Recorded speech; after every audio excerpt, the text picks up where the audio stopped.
Ma'am போன வாட்டி இந்த மாத்திரை எங்களுக்கு கோல்டு தந்தாங்க மேம், அப்போ சரியாச்சு.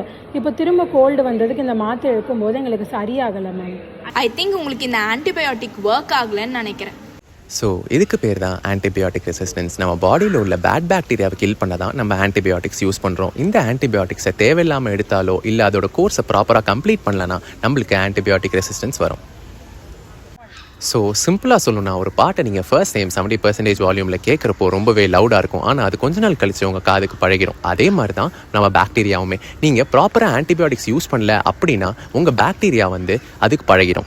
ஸோ அதே ஆன்டிபயோட்டிக் ரெசிஸ்டன்டான பாக்டீரியா வேற ஒரு பர்சன் ஸ்ப்ரெட் ஆகும்போது அவங்களுக்கு ஆன்டிபயோட்டிக் ரெசிஸ்டன்ட் வர வாய்ப்புகள் இருக்குது. எல்லா ஆன்டிபயோட்டிக்கும் எப்படி எடுக்கணும் ஒரு டைம் பீரியட் இருக்குது. இந்த கோர்ஸ் 3 days, 5 days, 7 days இல்லைனா 14 days கூட இருக்கலாம். இது ஒரு டிசீஸை பொறுத்து இல்லைனா என்ன ஆன்டிபயோட்டிக் எடுக்கணுமோ அதை பொறுத்து மாறலாம். இந்த ஆன்டிபயோட்டிக் ரெசிஸ்டன்ஸை எப்படி ப்ரிவென்ட் பண்ணலாம்னா, ஒரு டாக்டர் கன்சல்டேஷன் இல்லாமல் ஒரு ஆன்டிபயோட்டிக் எடுக்கக்கூடாது.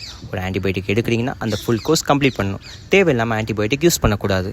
ஸோ நெக்ஸ்ட் டைம் உங்கள் ஃப்ரெண்ட்ஸ் இல்லை ஃபேமிலி கோல்டு, காஃப், ஃபீவர் அப்படின்னு சொன்னாங்கன்னா ஃபார்மசிட்டி இந்த மாத்திரை வாங்காமல் ஒரு ப்ராப்பர் டாக்டரை கன்சல்ட் பண்ணுங்கள். For more amazing content, Let's get Farmified.